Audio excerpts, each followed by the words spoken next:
Careers expert Laurel McLay joins me now. Laurel, good morning. Good morning. Happy birthday, Thank Paul. you very much, and happy birthday for you for the other day. Okay, so the last time we were talking, it was about younger people. You know, how do you advise a 16, 17-year-old, or even younger than that? And basically, executive summary, we said don't box yourself in, get a good general education.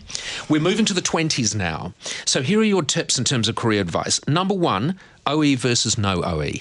Well, I think what we've got to think about is what's the definition of an OE? Because a lot of people do it, they're around about 25, they've done a couple of years postgraduate work and they go off. But there are things we call hybrid OEs, like you might just decide to go for 6 weeks, 3 months intensive, or someone I was talking to last week. Isn't that just a holiday? Well, it depends what you do on it though, isn't it? You know, I mean, if you're going to go and actually work in a moshav or something like that, that's giving you experience. I sort of have an issue with that though, because the whole thing about the OE is you don't have a return date. It's open-ended. And I think as soon as you have a return date, it sort of changes the experience a bit.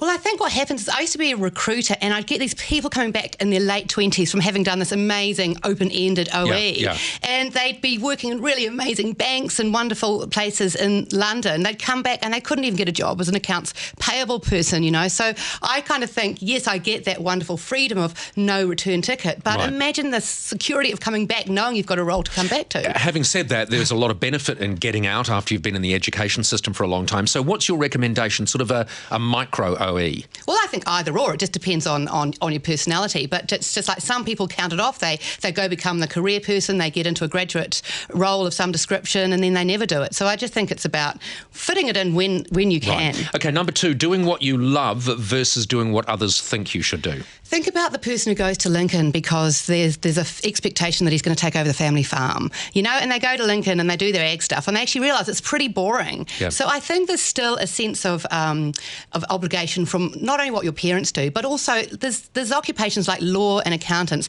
There's now a number of accountants and legal graduates who haven't got jobs to go to because the landscape's changing so much. Yeah. Okay, so be aware of the changing landscape and don't get too serious too early would be right, wouldn't it? Well, that's right. I think personally, my 20s, I worked for a year as a spider dressing up in front of school children, and that was fantastic. That stood you in very good stead. Didn't it? Yeah, whenever anyone calls, I hear them say, you know, we need a spider, and always your name comes up.